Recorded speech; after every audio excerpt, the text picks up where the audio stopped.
Shalom Bapak Ibu Saudara-saudara yang kekasih dalam Tuhan. Kita akan membaca dan merenungkan firman Tuhan. Mari persiapkan hati kita menghadap Tuhan. Kita berdoa.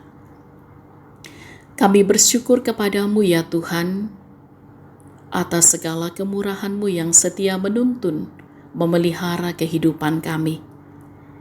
Kami hendak membaca dan merenungkan firman-Mu.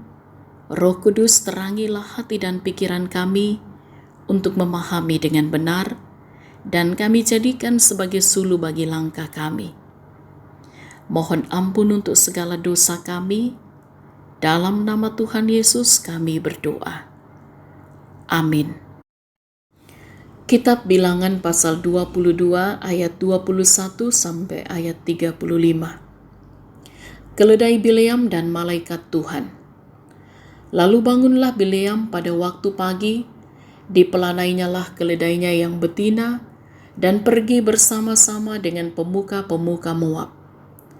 Tetapi bangkitlah murka Allah ketika ia pergi, dan berdirilah malaikat Tuhan di jalan sebagai lawannya. Bileam mengendarai keledainya yang betina, dan 2 orang bujangnya ada bersama-sama dengan dia. Ketika keledai itu melihat malaikat Tuhan berdiri di jalan dengan pedang terhunus di tangannya, menyimpanglah keledai itu dari jalan dan masuk ke ladang. Maka Bileam memukul keledai itu untuk memalingkannya kembali ke jalan. Kemudian pergilah malaikat Tuhan berdiri pada jalan yang sempit di antara kebun-kebun anggur dengan tembok sebelah menyebelah. Ketika keledai itu melihat malaikat Tuhan, ditekankannya lah dirinya kepada tembok, sehingga kaki Bileam terhimpit kepada tembok. Maka ia memukulnya pula. Berjalanlah pula malaikat Tuhan terus, dan berdirilah ia pada suatu tempat yang sempit, yang tidak ada jalan untuk menyimpang ke kanan atau ke kiri.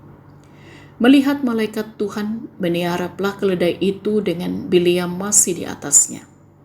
Maka bangkitlah amarah Bileam, lalu dipukulnyalah keledai itu dengan tongkat. Ketika itu Tuhan membuka mulut keledai itu, sehingga ia berkata kepada Bileam, "Apakah yang kulakukan kepadamu, sampai engkau memukul aku 3 kali?" Jawab Bileam kepada keledai itu, "Karena engkau mempermain-mainkan aku, seandainya ada pedang di tanganku, tentulah engkau kubunuh sekarang." Tetapi keledai itu berkata kepada Bileam, "Bukankah aku ini keledaimu yang kau tunggangi selama hidupmu sampai sekarang? Pernahkah aku berbuat demikian kepadamu?" Jawabnya, "Tidak." Kemudian Tuhan menyingkapkan mata Bileam. Dilihatnyalah malaikat Tuhan dengan pedang terhunus di tangannya berdiri di jalan. Lalu berlututlah ia dan sujud. Berfirmanlah malaikat Tuhan kepadanya, "Apakah sebabnya engkau memukul keledaimu sampai 3 kali? Lalu lihat, aku keluar sebagai lawanmu, sebab jalan ini pada pemandanganku menuju kepada kebinasaan." Ketika keledai ini melihat aku, telah 3 kali ia menyimpang dan dari hadapanku. Jika ia tidak menyimpang dari hadapanku, tentulah engkau yang kubunuh pada waktu itu juga, dan dia kubiarkan hidup. Lalu berkatalah Bileam kepada malaikat Tuhan, "Aku telah berdosa, karena aku tidak mengetahui bahwa engkau ini berdiri di jalan menentang aku. Maka sekarang, jika hal itu jahat di matamu, aku mau pulang." Tetapi malaikat Tuhan berfirman kepada Bileam, "Pergilah bersama-sama dengan orang-orang itu, tetapi hanyalah perkataan yang akan kukatakan kepadamu harus kau katakan." Sesudah itu, pergilah Bileam bersama-sama dengan pemuka-pemuka Balak itu. Amin. Saudara-saudara, tema kita keledai Bileam. Ketika mendengar kata keledai, mungkin yang tergambar dalam benak kita yaitu binatang lamban, lemah, dan bodoh. Bahkan ada peribahasa yang mengatakan, seperti keledai, yang artinya bodoh dan lamban. Keledai bukanlah hewan yang pintar, tetapi dalam kisah ini, keledai milik Bileam ini menunjukkan kepintarannya. Keledai Bileam dipakai Allah untuk memperingatkan kejahatan Bileam. Allah murka kepada Bileam karena Bileam tidak menuruti apa yang dikehendaki oleh Allah. Allah memerintahkan Bileam untuk pergi bersama dengan orang-orang Moab suruhan Balak itu hanya jika mereka datang memanggilnya pada pagi berikutnya. Tetapi pagi berikutnya Bileam tidak menunggu sampai orang-orang itu datang kepadanya. Ia memasang pelana keledainya dan pergi ke tempat di mana utusan-utusan itu berkemah.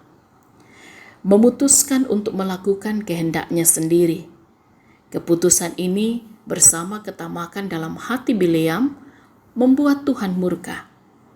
Allah mengutus malaikat dengan pedang terhunus menghadang perjalanan Bileam, tetapi Bileam tidak melihatnya, lalu Allah memakai keledai untuk memperingatkan Bileam. Keledai itu berusaha menghindari malaikat itu, tetapi Bileam marah lalu memukulnya. Tuhan lalu membuka mulut keledai itu supaya berbicara dan menyampaikan kepada Bileam tentang apa yang terjadi. Saudara-saudara, Allah mampu melakukan berbagai cara. Allah begitu berdaulat, sehingga mampu memakai binatang yang paling bodoh, yaitu keledai, untuk menyatakan tujuannya. Dengan berbagai cara, Ia menghancurkan hati yang keras.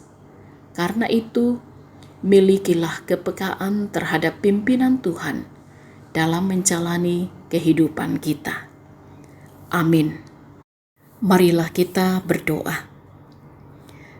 Ya Roh Kudus, tolong kami dalam perjalanan kehidupan kami untuk sungguh-sungguh memiliki kepekaan terhadap pimpinan Tuhan, sehingga hidup kami berkenan di hadapan-Mu. Kami berjalan seturut dengan kehendak Tuhan. Berkatilah setiap jemaat-Mu dalam berbagai aktivitas yang Tuhan karuniakan untuk dilakukan seturut dengan kehendak Tuhan. Berkati setiap perjuangan anak-anak Tuhan. Berkati usaha pekerjaan mereka, bahkan mereka yang sedang berjuang mencari lapangan pekerjaan. Mohon Tuhan juga bukakan jalan yang terbaik. Demikian juga ya Tuhan, segenap jemaat-Mu dalam berbagai hal di tengah kehidupan ini yang harus mereka gumuli.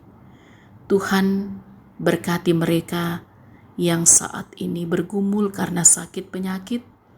Tuhan, pulihkan mereka, kuatkan dan topang mereka untuk sabar menanggung segala hal.